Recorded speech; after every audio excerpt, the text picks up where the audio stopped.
母亲说，与丈夫洞房前在寒池泡上一天，褪去一身热气，女子才会好生养。为了夫君，我能忍。她说，若我有了身孕无人照顾，她会心疼，所以从不碰我。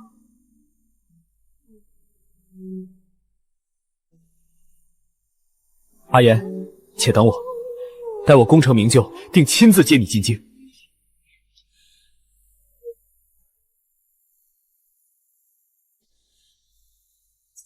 为了让夫君萧晨安心科考，我留守乡下照顾病重婆母，这一留便是10年，守了10年活寡，只盼苦尽甘来。娘，你都装病10余年了，还要装到什么时候？这药我都倒得手软了。那能咋办？陈儿心里只有她那个义妹，俩人背着家里把亲都结了，连儿女都不小了。如今陈儿可是户部尚书，要是不拖着妍儿，让她闹去京城，陈儿的位置还能坐得稳吗？那也不能一直瞒着。罢了，陈儿说了，等她根基再稳固一些，定会好好弥补。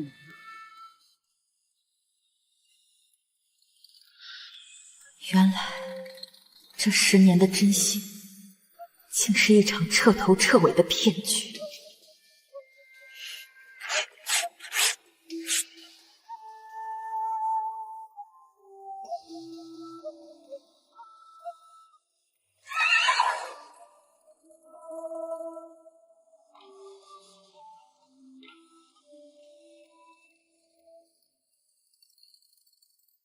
严姑娘，这么大的雪，你以前说过的话还算数吗？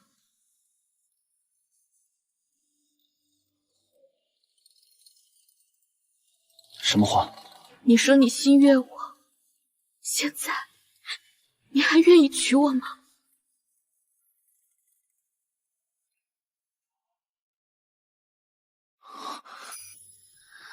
你愿意吗？愿意，我做梦都愿意。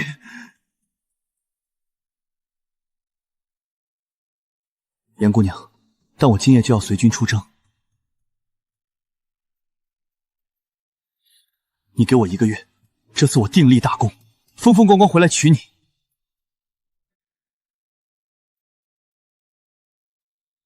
我不求风光，只求你平安。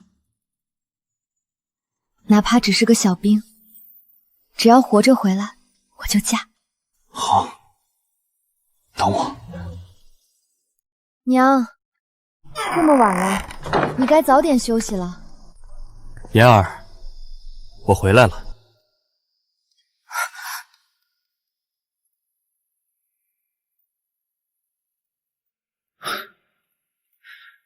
怎么了？1年没见都不想我？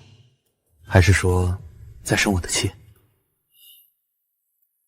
夫君说笑了，既然回来了，就去陪娘多说话吧。饭好了我叫你。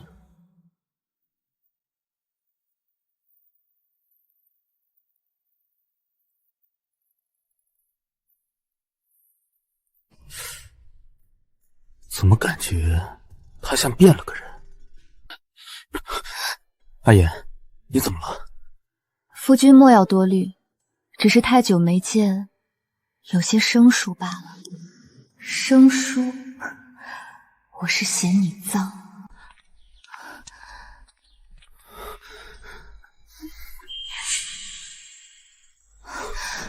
你就是江姐姐吧？我叫周云英，是萧晨的义妹，也是他的妻子。快叫江姨娘。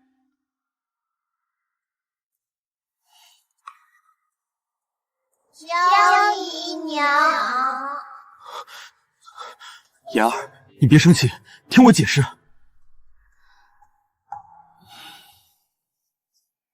既然已经是一家人，那就没什么难受的。娘身子不好，多了妹妹和孩子照顾，我也能放心些。好，既如此，那我们后日便启程回京。夫君，我不跟你们一起走。什么？妍儿，是我对不起你。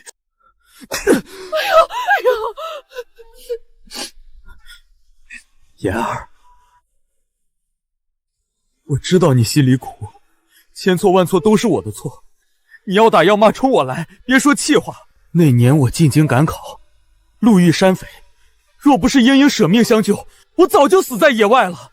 姐姐，我本也是孤女，为了救萧郎落下了病根，无处可去才留在萧郎身边。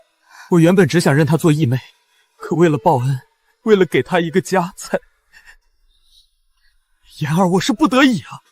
你要是因为这个不跟我回京，那我这就死在你面前谢罪！救命恩人，夫君，你这是做什么？我还没说完。真的，救命之恩大过天，夫君知恩图报是好事。既然是一家人，到了京城好好相处便是。妍儿，你真是太懂事了，我就知道你最是识大体。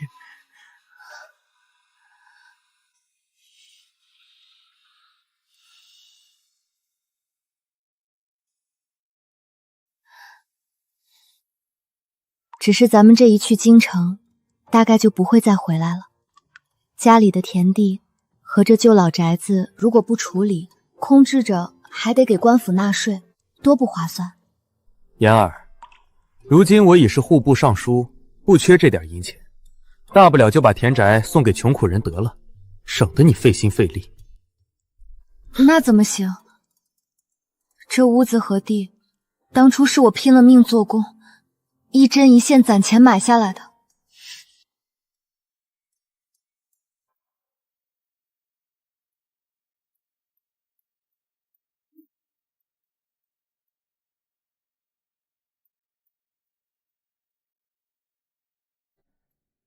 总归是我一手一脚挣的，就像我的孩子一样，我舍不得就这样丢了。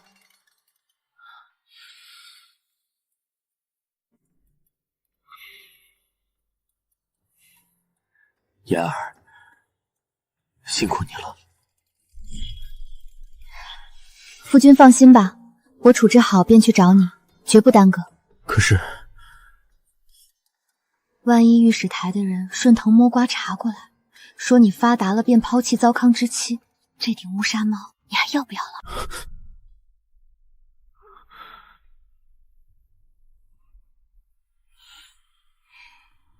这英英说的对，妍儿，你一个人留下确实不妥，若是被有心人利用，妍儿，我是担心这个。确实，当今圣上最恨抛弃妻子之人。夫君，我怎会不知你的难处？如今你身居高位，却多了一个出身乡野的发妻，若是让人知道，岂不是成了同僚的笑柄？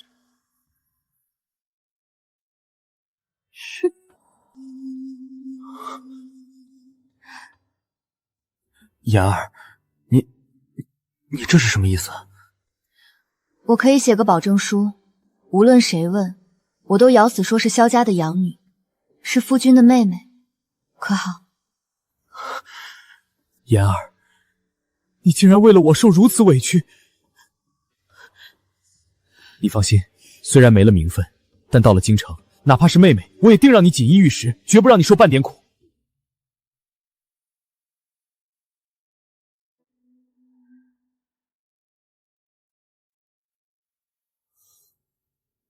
夫君，既然咱们要做兄妹，那有些东西就留不得了。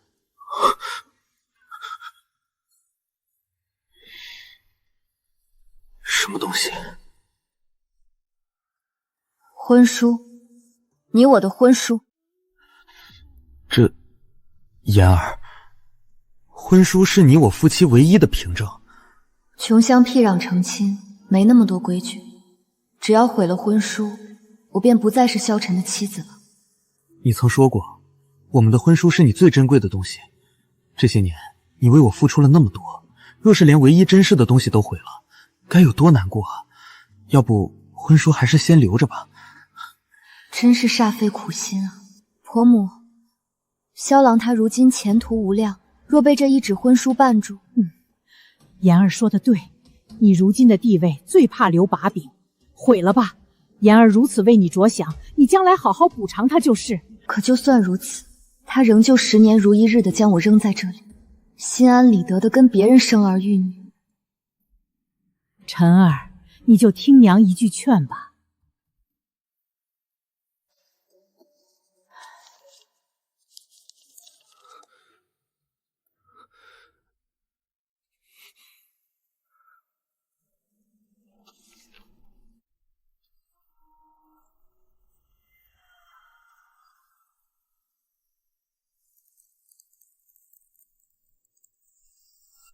言儿，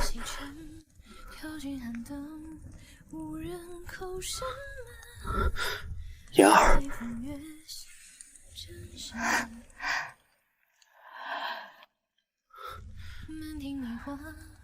言儿，你信我，等我在京城站稳脚跟，把一切都安排好了，我一定重新风光娶你。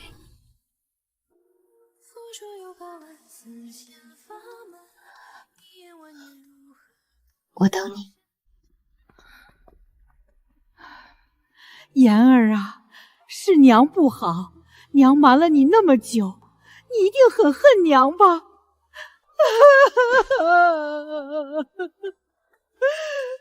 娘这把老骨头，装病也是没法子呀。为了晨儿的前程，为了这个家。娘，我知道您疼爱儿子，我不怪您。虽然您的病是装的，但这身子骨也确实该养养。等去了京城，也要好好听大夫的话。我的好言儿，离了你，谁还能对娘这么好啊？你放心，将来不管怎样，娘都把你当亲生女儿疼，绝不让人欺负了你。亲生女儿，可你毕竟是个母亲，话说的再好听，心也永远都是偏的。若真要是2选1，您还是会选您的萧晨。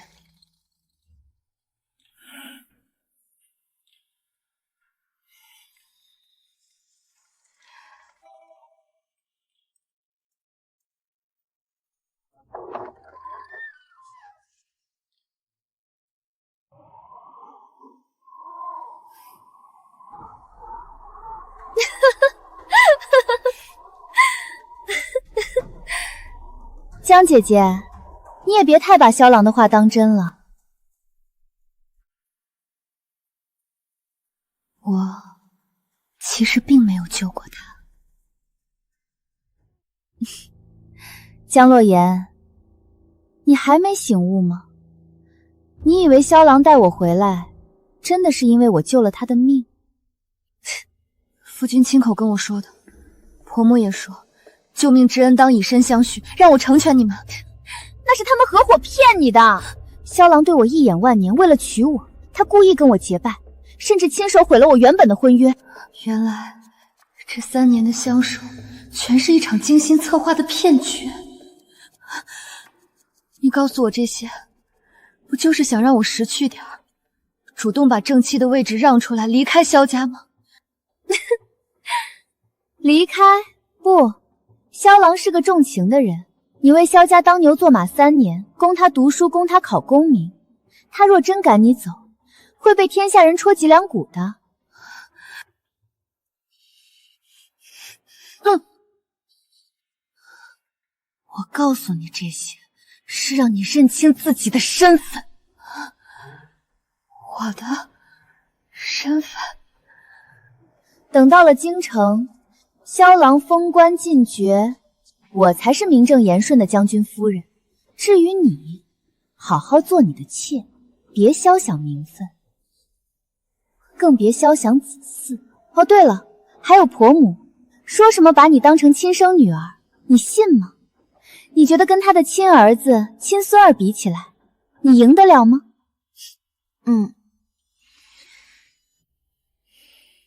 言儿，苦了你了，你在家好好守着，开了春晨儿一定来接你。来哪儿大了刀？请。来二大老道。慢着，我还有件东西要给妹妹。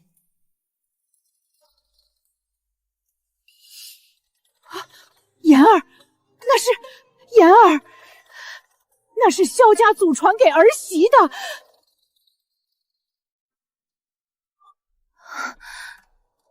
若我还带着，到了京城被人认出来，怕是更说不清。还是给妹妹放心些。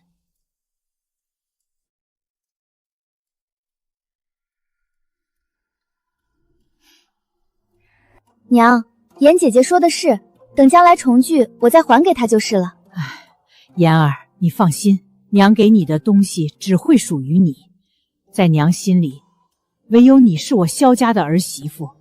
等你来了京城，娘定给你要回来。夫，养兄，这香囊是我祖母临终前的遗物，也是咱们当初的定情信物，如今物归原主。妍儿，你这改口改得这么快，我还不习惯。这香囊我都戴了10多年了，留着吧，也是个念想。从前你最嫌弃这土气的玩意，如今对装起深情来。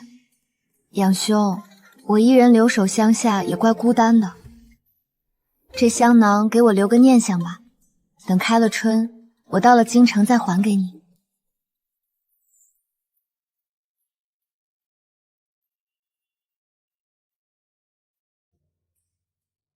拿着，这是为夫兄长的一点心意。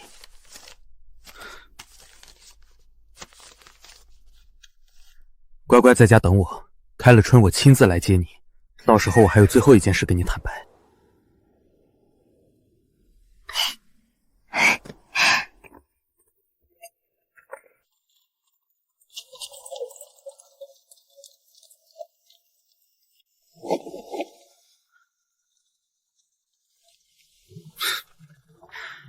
妍儿最是听话，等开了春接她进京，咱们一家就齐了。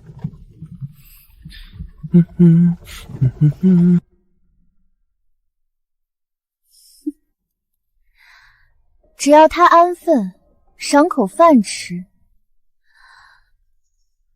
也不是不行。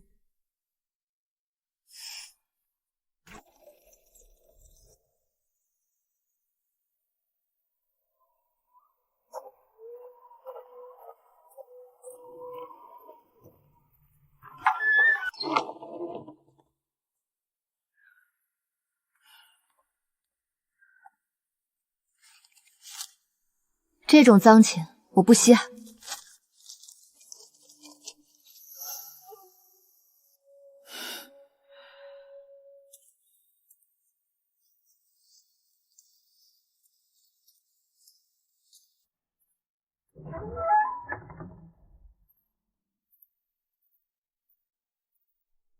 我要在萧晨来接我的之前，把自己嫁出去。到那时，我便不需要再跟他纠缠，也不用再这般委屈自己了。这一路走走停停，总算是快到边关了。没钱了就做做工，攒够了再走。也不知道他现在怎么样了。江洛言，好消息，天大的好消息啊！东家，发生什么事了？边关军胜了，听说降兵都收缴的差不多了，军队不日便要凯旋，你很快就能见到你未婚夫了。真的吗？东家，这太多了，我不能要。你未婚夫是咱大殷的英雄，这个就当我给你们的份子钱。多谢东家。杨洛言，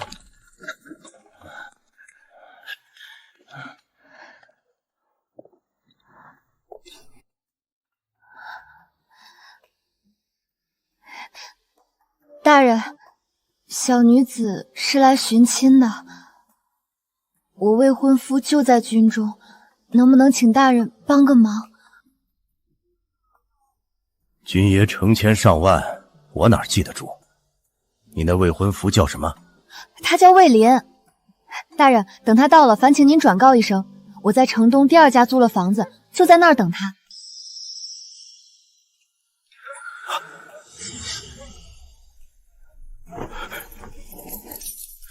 你说谁？魏林？魏林？魏林？是叫魏林。钱就不必了，日后姑娘替我多美言的几句就是。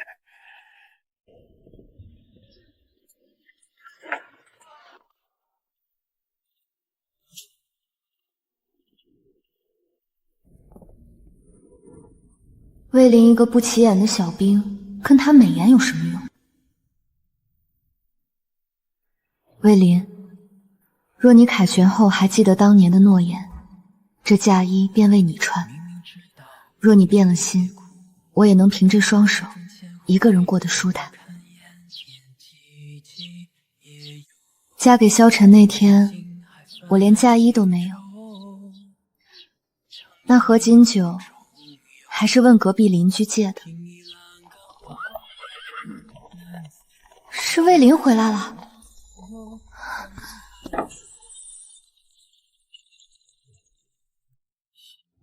江洛言，你明明答应过我，为什么要私自离家？为什么要至千里之外的边城来？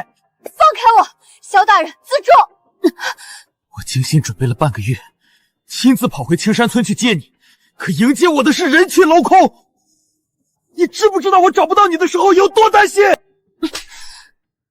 江洛言，你到底要怎么样，你才能消气？啊！萧大人何必如此费神？当初那封婚书已经毁了，我如今已非萧家人。你胡说什么？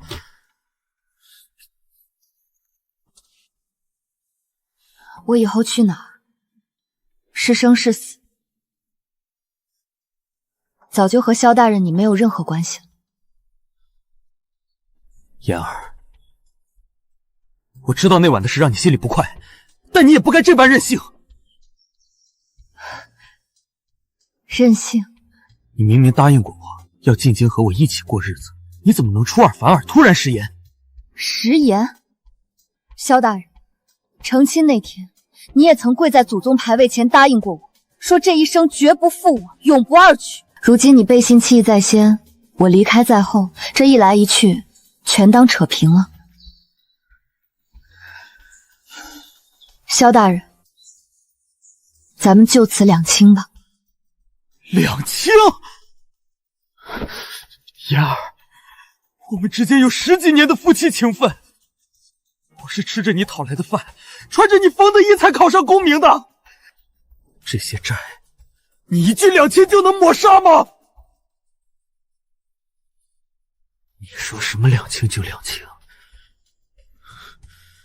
你说两清就两清，我不同意！言儿，我知道你受了委屈，我给你道歉行吗？等回了京，我定让你做平妻，我保证，绝不会让你低莺莺一头，好不好？平妻？言儿，不是我不给你正妻之位，实在是莺莺对我，她对我有救命之恩啊，我不能忘恩负义。救命之恩？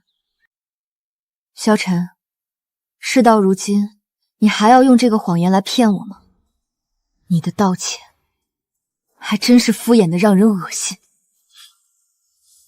言儿，你这话是什么意思？周云英早就告诉我，根本没有什么山匪，更没有什么救命之恩，是你对他一见钟情，不惜自降身份强取豪夺，坏了他原本的姻缘。什么报恩，不过是你为你那负心薄幸找的遮羞布罢了。言儿，你听我解释，是莺莺她嫉妒心强，她那是故意挑拨离间。你也知道，没有哪个女子愿意共侍一夫，她才胡言乱语。你也知道女子不愿共侍一夫，所以你就10年不归家，让我独守空房。言儿，你这话是什么意思？萧晨，既然你那么心疼他，就别再来纠缠了，省得既伤了我，又伤了他。那个为你熬干心血的江洛言已经死了，死在知道真相的那一天。现在的我和你萧家再无半点瓜葛。言儿，求你。念在过去情分，我不会去告发你。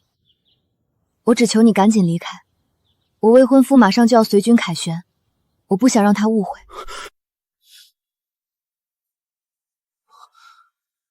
未婚夫？什么未婚夫？江洛言，你才离开多久？哪来的未婚夫？一个无名小兵罢了，说了萧大人也不认识。天色不早了，萧大人请回吧，免得耽误了前程。言儿，你是疯了吗？放着我一个当朝尚书不嫁，你要去嫁个卑贱的无名军户？莫说他上战场朝不保夕，就凭他那点微薄军俸，跟着他，你怕是连口饱饭都吃不上。你也老大不小了，难道还想回青山村过从前那种挖野菜、补破衣的苦日子吗？苦日子算什么？萧大人莫非忘了，我若是怕过苦日子，当初便绝不会嫁给你。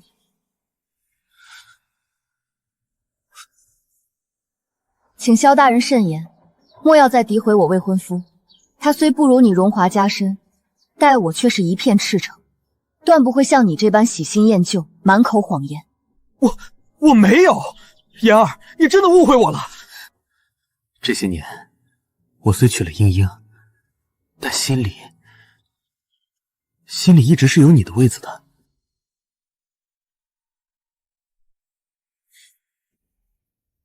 罢了，现在说这些你也不信，等你跟我回了京，我再慢慢用行动向你证明。萧晨，你什么意思？边关军主帅秦肃将军与我有几分旧交，我这就去找他，请他出面劝说你那个未婚夫。你要做什么？只要他识趣，主动退亲，我可以大发慈悲，给他重新介绍个姑娘，甚至连聘礼我也一并替他出了。萧晨，你疯了！魏林不过是一个死里逃生的小卒，怎么对抗得了权倾朝野的户部尚书？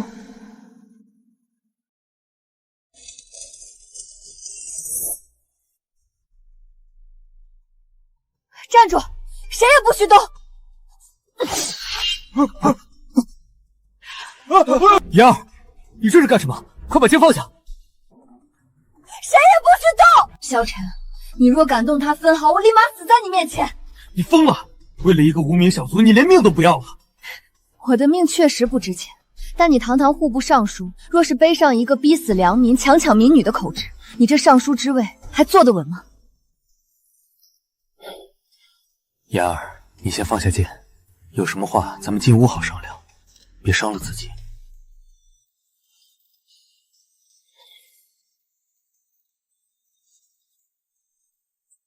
没什么好商量的，不想让我死，你就立刻给我立下字据。字据？若是我和我未婚夫将来有个什么好歹，都视为你的责任。行，我写，只要你不伤害自己，什么都依你。只是你看我来的匆忙，身上并未携带笔墨，你总得让我进屋，或者你去给我寻些纸笔来，我才能落笔啊。站在这儿别动，我去给你拿纸笔。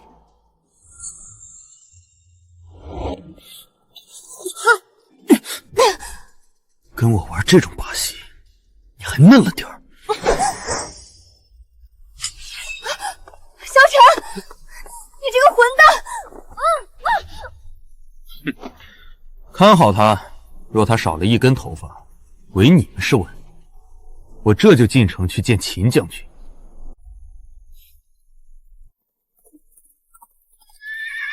哟，这不是户部萧尚书吗？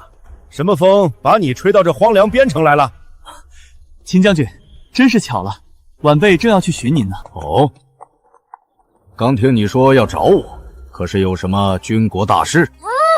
不瞒将军，晚辈确实有一私事，想请将军在军中帮我寻一个人。哈哈哈哈，找人啊，那不过是举手劳之的小事。不过，萧尚书可否等我先把手头的大事忙完，咱们再说你的私事？自然，不打紧，将军请先忙。我也正好在这儿办正经事。哈哈哈哈哈！啊，将军，您这是不知将军来这平民巷弄所谓何事？我来提亲的。秦将军，这不合适吧？您与夫人一向恩爱，儿女也都成才了，这贫家女怎配进将军府的大门？哈哈哈哈哈！萧尚书，你误会了。老子虽然行武出身，但还没混账到抢民女的地步。那将军的意思是？我是替我那在战场上受了伤、动弹不得的义子提亲。义子？魏林怎么会成了秦大将军的义子？阿言，她不过是一个无父无母的孤女。哈哈哈哈！你就是江洛言？民女正是。那就对了，我义子点名道姓要娶的就是你。将军，这其中定有误会。我那义子名唤魏林，姑娘，他可是你的未婚夫。义子，大将军，您是不是搞错了？我未婚夫确实叫魏林，但他只是个寻常兵卒，怎么可能是您的义子？会不会是重名了？边关军中叫魏林的想必不少。重名？这倒是有可能。我这义子祖籍青州青山村，曾亲口说过有个青梅竹马。对了，他左眼眼角下有一颗泪痣，你那未婚夫可有这特征？是，他左眼角确有一颗痣。算了，这样吧，我让人把他抬过来，你亲自认认。是。将军不用了，您说的特征分毫不差，他定是我要找的人。既然受了伤，万万不可再抬着到处来折腾。大将军，请准许民女随您过去看他。站住！秦将军，有件事咱们得对一手头的信儿。言儿虽是在下远亲，名义上却算是在下的养妹，家中从未听闻他与这位魏小将军有婚约。若是两人私定终身，恐怕名不正言不顺，做不得数啊。江洛言，你给我听清楚，魏林如今是将军义子，前途无量。若让大将军知道你是个被休回家的二嫁妇，你觉得他容得下你？你若敢认，不仅嫁不过去，还会连累魏林名声扫地，被天下人耻笑。魏林拼了命才换来的前程，若是因为我的名声受损，我如何对不起他？可是萧尚书，你们同不同意？现在已经没用了啊！请陛下亲赐婚书，迎娶青山村江洛言为正妻。什么？魏林，你竟然用命换来的军功，只为了给我一个名分？圣旨已在路上，你们家若是要反对，那便是抗旨不遵呐！怎么会这样？他一个卑贱的军户，怎么可能？萧尚书，养妹得此良缘，夫婿又是陛下跟前的红人，这不是天大的好事吗？你怎么看起来像死了爹娘一样，半点不高兴？高兴，晚辈自然是高兴万分。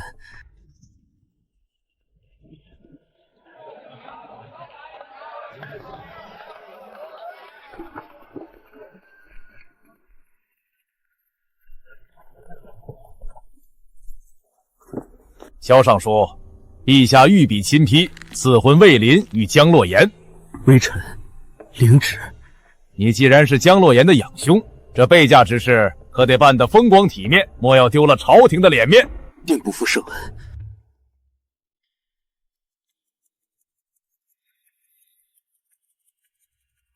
哎呀，这可真是大喜事儿！姐姐能觅得如此良缘，真叫人羡慕。将军放心，这婚事我一定亲手操办，保准让姐姐热热闹闹的嫁出去。他倒是恨不得我立刻消失，好独占这萧府。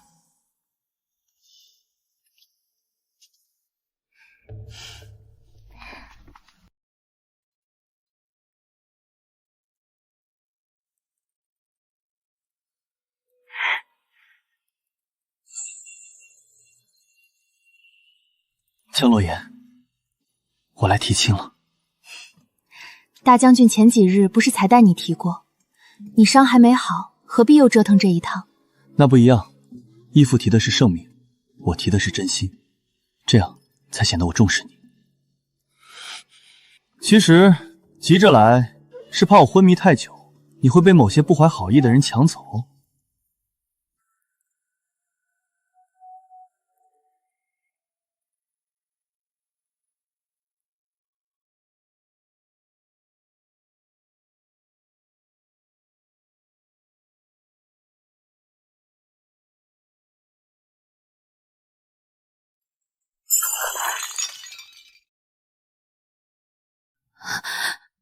碎了，都碎了！我早都跟你说过，妍儿是个打着灯笼都难找的好姑娘，你不稀罕，自有人抢着要。那是我糊涂，可这下好了，我的好儿媳马上要成别家的将军夫人了，你看看你捞着什么了？娘，你这说的是什么话？当初不是你配合我装病，才把她留在乡下的吗？英英不也是你儿媳吗？她还是名门之后，哪点比不上妍儿？她算哪门子儿媳？我病了这些日子，她来看过一眼，问过一句吗？她只顾着在房里试她的新首饰。她算哪门子儿媳？我病了这些日子，她来看过一眼，问过一句吗？她只顾着在房里试她的新首饰。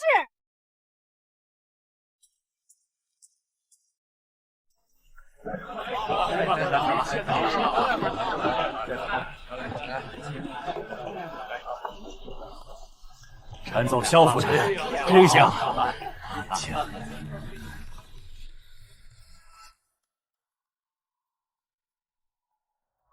萧尚书，你看这阵仗，我义子可是把家底儿都掏出来娶江姑娘了。你这当兄长的怎么不笑一个？将军说笑了，舍妹出阁，在下自然是高兴。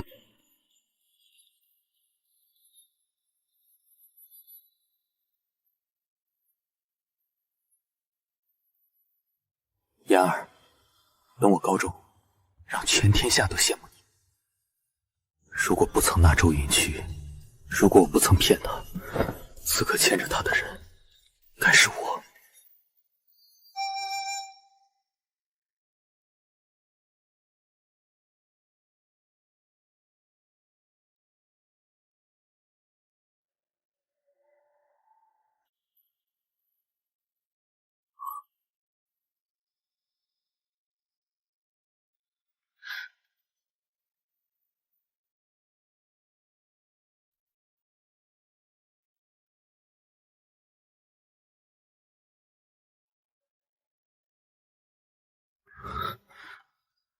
妍儿，萧大人，请自重。今日之后，这世上再无江洛言，只有魏将军府的主母。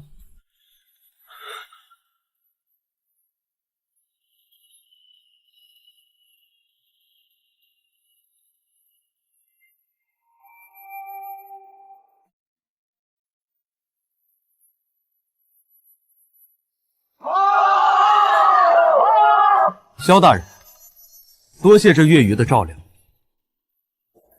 接下来的路，本将陪他走。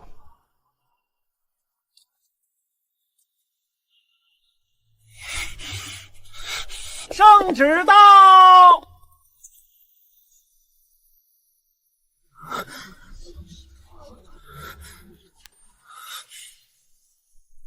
愿闻江氏江洛言，书甚姓程，勤勉持家，特赐一品诰命夫人衔，随将军卫林永结同曦，钦此。一品诰命，我努力了10年想给他的东西，如今竟然成了我跪营正旨的理由。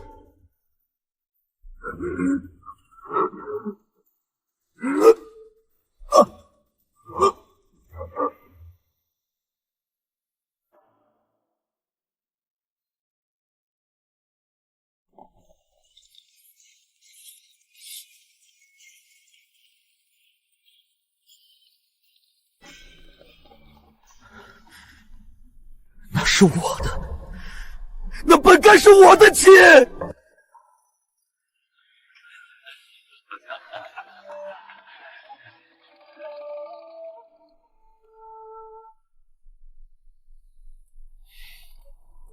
各位，今日我义子大婚，承蒙圣上赐婚，真是双喜临门。恭喜魏将军，贺喜夫人。本将除了谢各位同僚，本将还特意请了一位贵哥。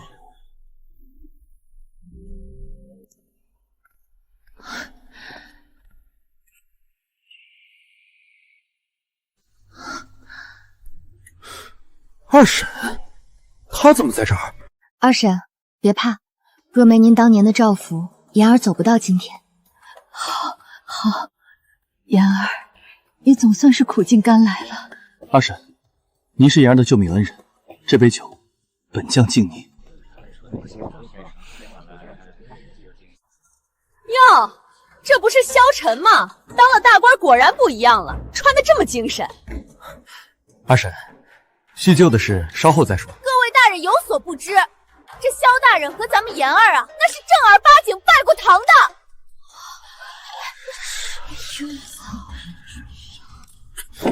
疯婆子，你喝醉了！来人，快带她下去休息。谁喝醉了？萧晨，你这良心是被狗叼走了吧？当初在村里，你家穷的叮当响，成亲那天，连喝交杯酒的合金酒都是厚着脸皮问我家借的。妍儿给你当牛做马10年，供你读书，供你考学。如今你发达了，在京城娶了娇滴滴的小姐，竟就不认这结发妻了，还说什么养妹，心肠真硬啊！那呸！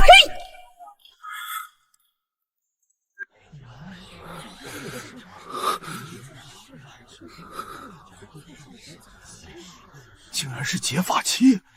萧尚书这欺君之罪，吃软饭考学，高中后弃妻，真是适龄之耻。萧大人，二婶说的话，你可有反驳？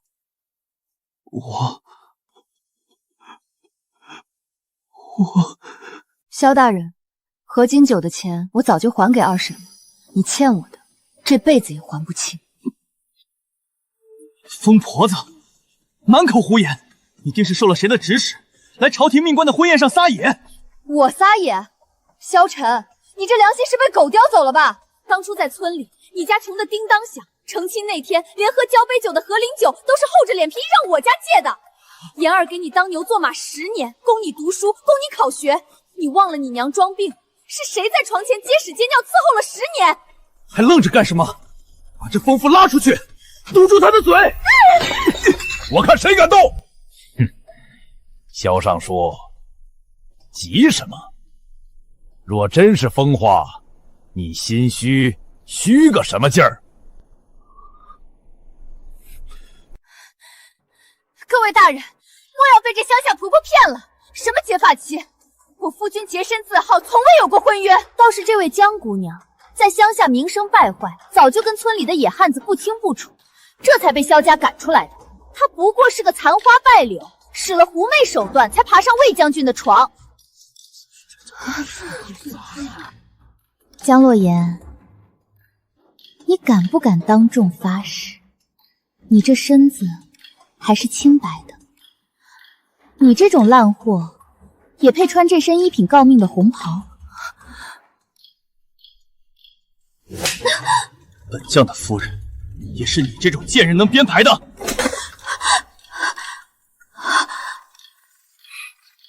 本将与妍儿自幼青梅竹马，他为人至纯至善，守制10年。若再有人敢往他身上泼脏水，本将手中这杆枪，定不认人。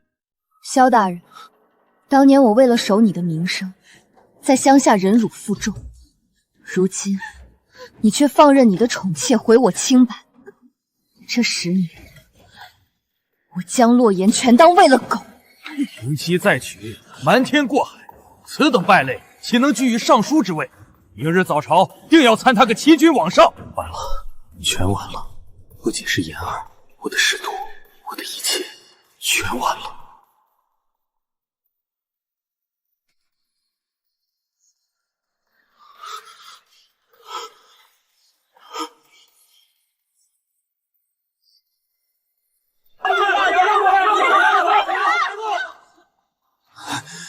萧尚书，你口口声声说我夫人是你的养妹，说二婶是疯婆子，那请问这份东西你认不认得？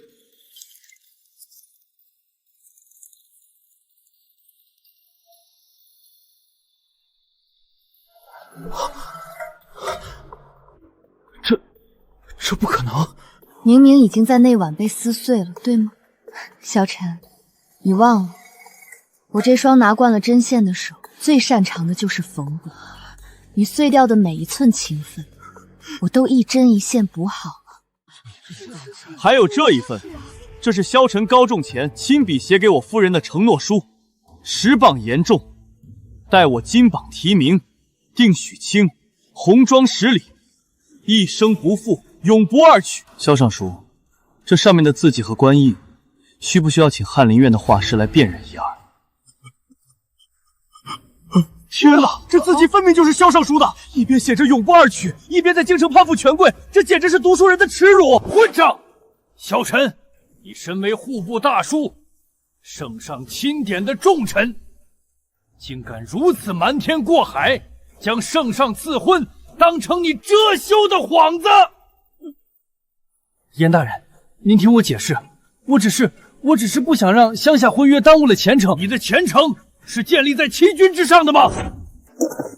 你上欺天子，下欺发妻，德行败坏至极。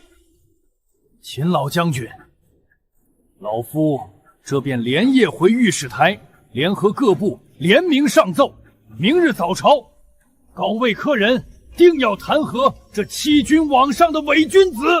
哼！严大人尽管去，老夫虽是武将，但此等卑鄙小人，老夫定也要在金殿上参他一本。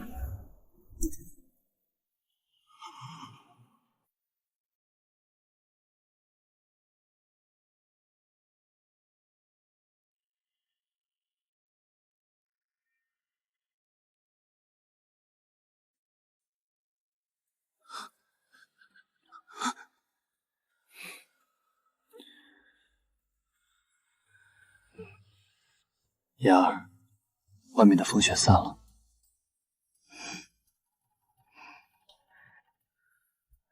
来人，萧大人醉得厉害，送他出府。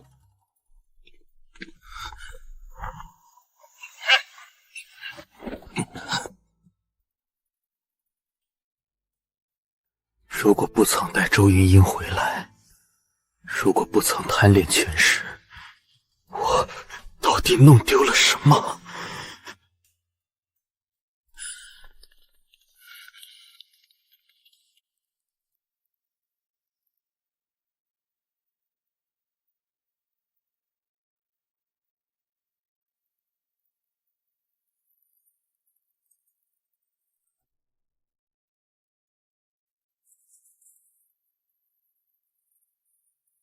这凤冠虽美，却也重。妍儿，这些年你受的委屈比这凤冠重1000倍、10000倍。魏大哥，我总觉得这一切像是偷来的。不，这是你应得的。萧晨欠你的，本将替他还。从今往后，你是我魏灵唯一的妻。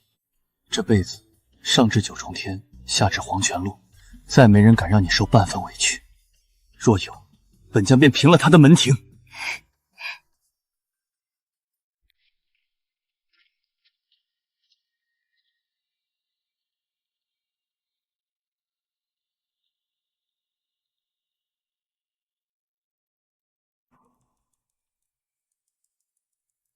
萧大人，这是这几年的账目交接，您还是先签了吧。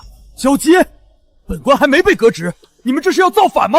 尚书大人，御史院几位大人连夜入宫的消息已经传遍了，您这位置怕是做不到明天早朝了。咱们这些人虽然官小，但也要脸面，跟一个弃妻欺君的人共事，怕坏了名声。告辞。全是小人，趋炎附势的小人，这些趋炎附势的小人，全是小人！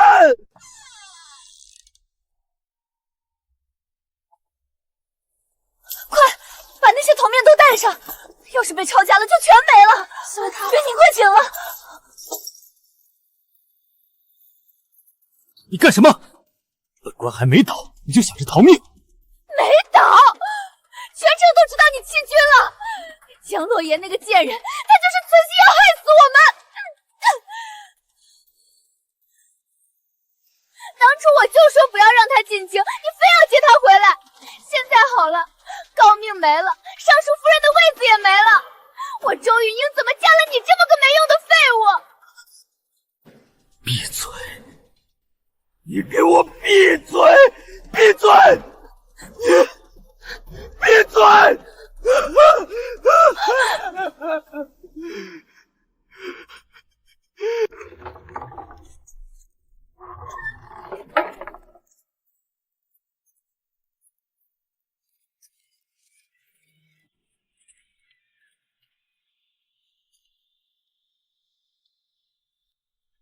妍儿，你现在是不是很开心？这就是我费尽心机想要的生活吗？下属离心，宠妾闹事，家破人亡。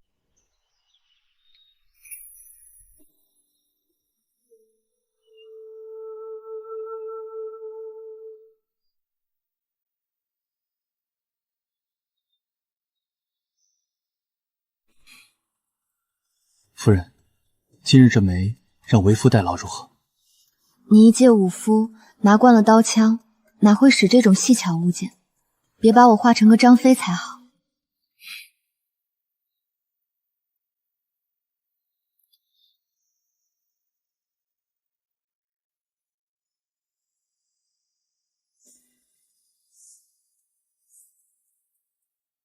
在边关那些年，我没事就拿着树枝在沙地上画，画你的眼，画你的眉，画了10万遍，绝不会错。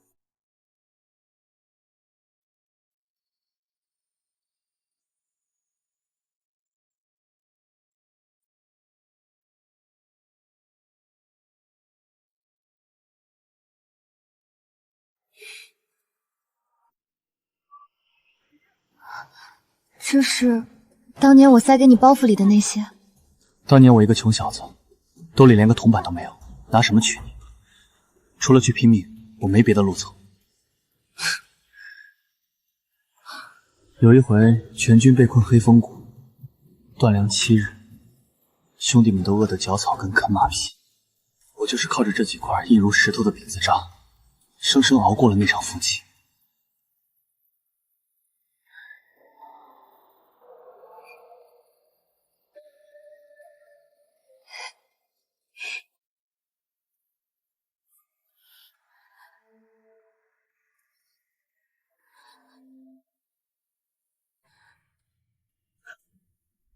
这么多年了，你怎么还没吃完？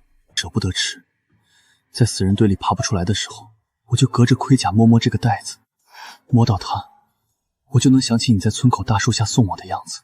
卫林，你得活下去，你还没给他挣回凤冠霞帔，你绝不能死。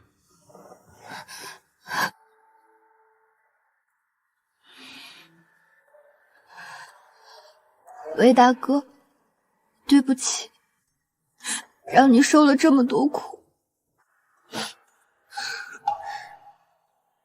不苦，比起你在萧家受的那10年冷暴力，这些刀剑之伤，反倒觉得轻了。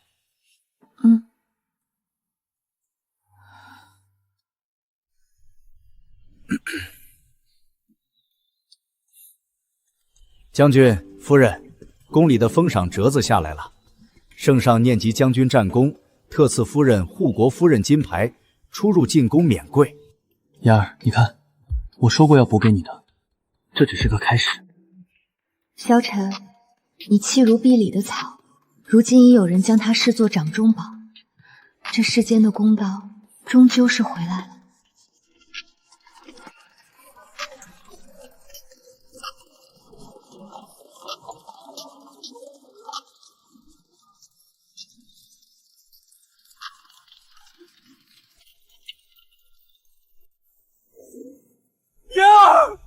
救救我！看在10年的份上，10年的份上，救救我！妍儿，你帮救我！江洛言，江洛言，江洛言，江洛言，江洛言，江洛言，江洛言，江洛言。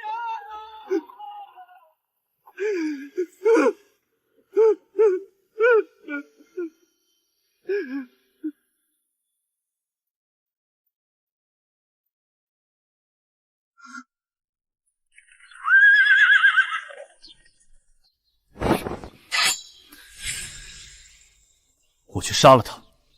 我去杀了他！魏大哥，让我跟他说清楚。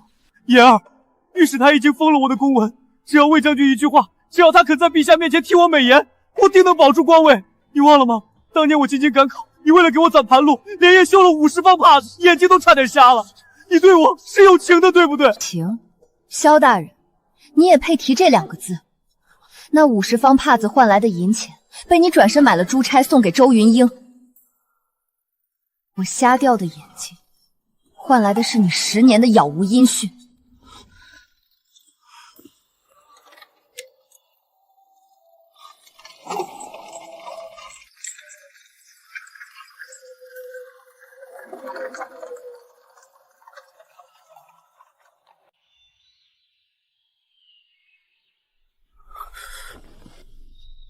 我知道错了，我把周云清赶走，我接你回萧家，咱们重新开始好不好？重新开始，萧晨，你欠我的这辈子都还不清。你欠的是我10年的青春，是我对双亲的愧疚，更是那个曾经满心赤诚却被你亲手杀死的江洛言。哼，萧大人，有这求情的时间，不如回去写好你的辞呈。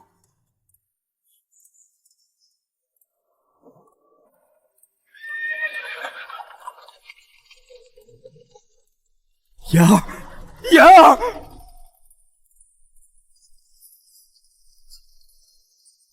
妍儿，妍儿，我的儿啊！没天理啊！儿媳妇飞黄腾达了，就不管婆母死活了。江洛言，你这没良心的！当年可是我萧家一口饭把你拉扯大的呀！大家瞧瞧，我母亲病重多年，只想见着养妹一面，她竟闭门谢客，这就是当朝一品夫人的教养吗？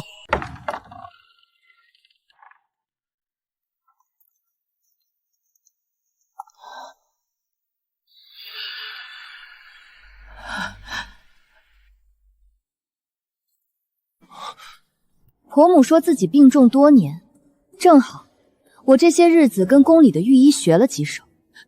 你想干什么？既然病得要死，想必脉象虚浮，命在旦夕。诸位请看，这位老太太面色蜡黄，是抹了姜汁；呼吸粗重，是因为刚才哭得太用力。你脉象沉稳，中气十足，比我这年轻人还要健忘。你说她病了10年，这10年里，她每天能吃2大碗白米饭，甚至还能半夜起来去偷吃我给魏林留的干粮，这叫病重。你这贱蹄子，你敢咒我？哟，这老太太病得真重啊，跳起来骂人比我还快。原来装病10年就是为了奴役儿媳，这萧家心肠真毒啊！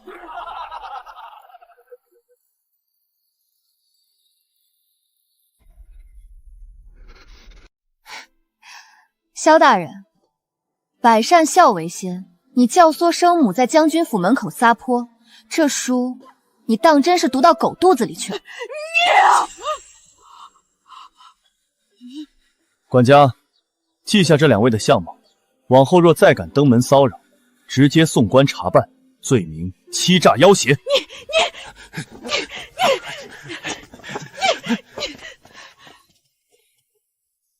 陛下，微臣知错，但江氏江洛言在乡下时确实不安分。先前微臣不来说，臣是怕他污了皇家圣名，才出此下策。微臣怀疑，他早与魏将军暗通圈曲，私下苟合，才会在进京后如此决绝。请陛下严查将士，助我纲常。陛下，萧晨此贼厚颜无耻之极，这是微臣搜集到的证据。萧晨入京求学10年，萧家一无所有。这10年里，江洛言每日睡不足2个时辰，他替人洗衣服洗到手脱皮，替人割草喂猪，甚至卖血以供萧晨读书。萧晨，你可知罪？甚至为了给萧晨买一套像样的考场考具，他连续3天3夜不合眼的秀屏风，累得当场晕倒。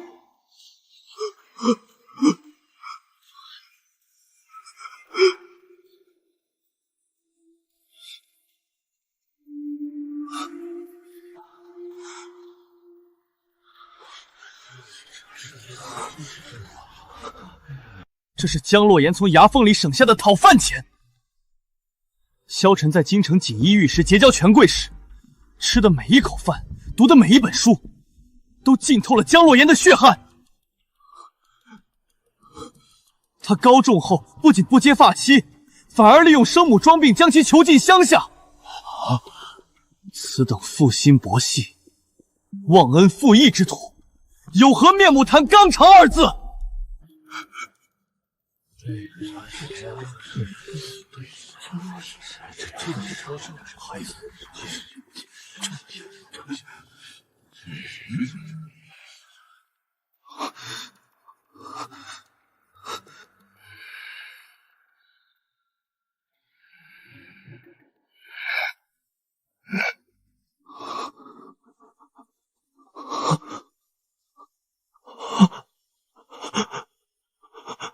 混账！朕平生最恨弃旧连心、连心欺瞒君父之辈。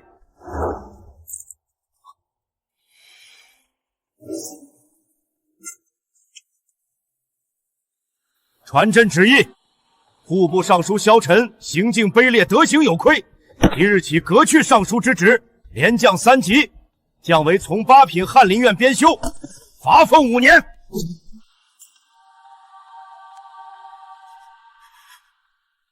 陛下，陛下开恩啊！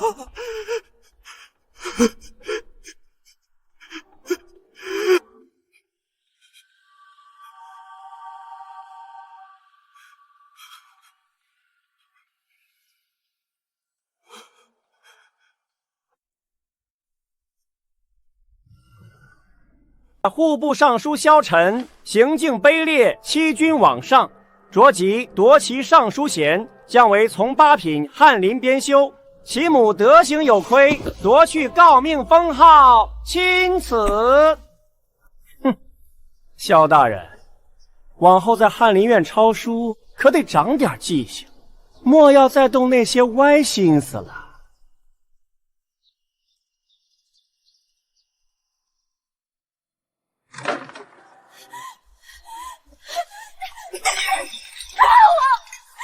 带我！凭什么这么对我？谁有？没想到，凭什么这么对我？闹够了没有？现在想起他的好了，当初是你自己贪图我爹的权势，是你自己嫌弃他是个村妇。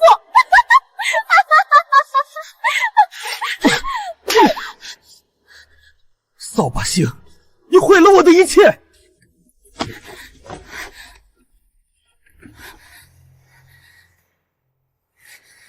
江洛言，你把我害成这样，我也绝不让你好过。银子带够了吗？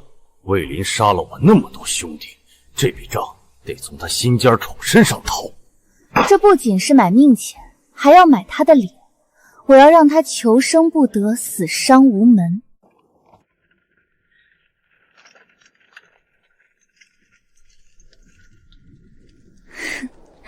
去求菩萨保佑吧，江洛言，今天就是你的忌日。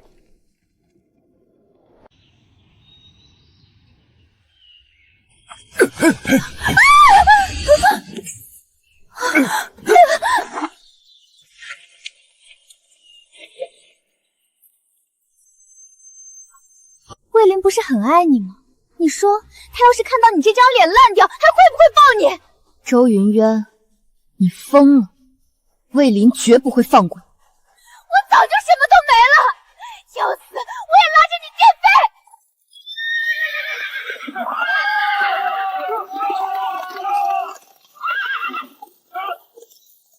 给我封锁所有城门！夫人伤了一根毫毛，我要整座山的歹徒陪葬！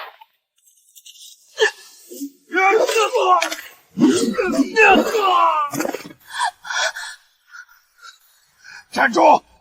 再动一下，我就推他下去！放了他，我换他做你的人质。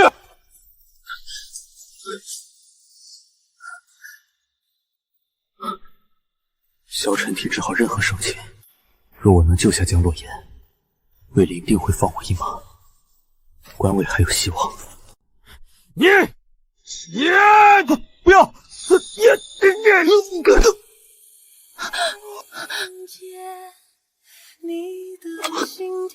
言儿，快走！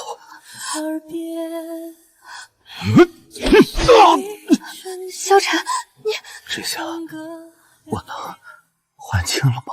魏林护驾有功，剿灭残党，朕特封你为1品1等功，世袭罔替，赐其妻江洛轩为护国1品夫人，见官大一级。言儿，我终于能给你这世间最顶尖的荣华。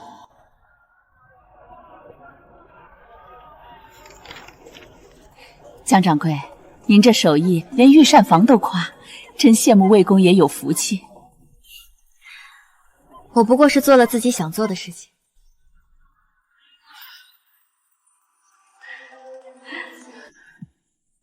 靠双手挣来的底气，才是最大的福气。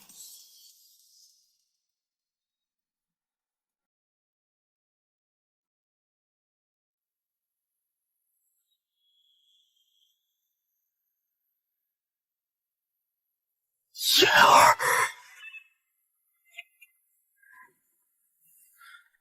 阿言，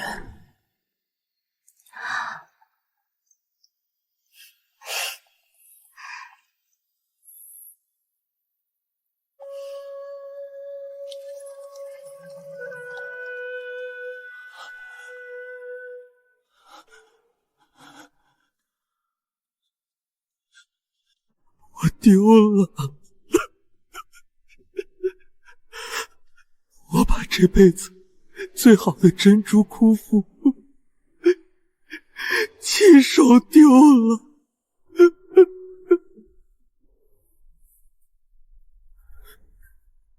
言儿，言儿，喝清酒还没喝完。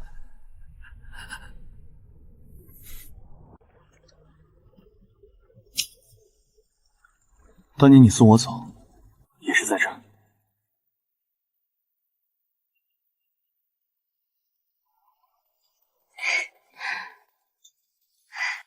这辈子换我等你，不管长路多难行，我都在你身后。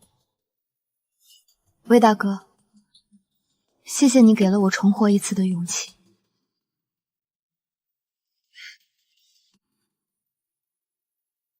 往后余生，只有坦途。